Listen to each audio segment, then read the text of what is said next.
Hey guys, today I'm going to show you another way to get huge kicks using parallel compression and a bit of saturation. Here's what I have.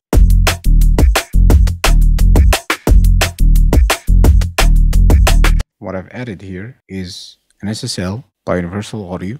I've set the threshold to about +14 and my makeup is to max. My rate is 2:1. I will feed that into a saturator using analog clip. My drive is going to be set to 1 and my dry wet is full.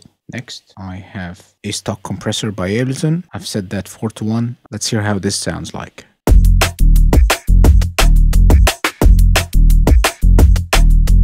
Without it.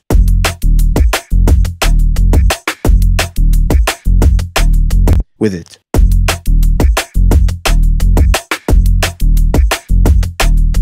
If you play around with the release, it will slightly change. Let me show you what I mean.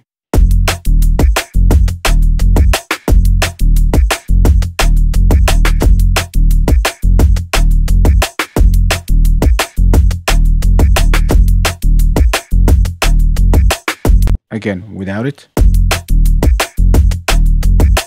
With it.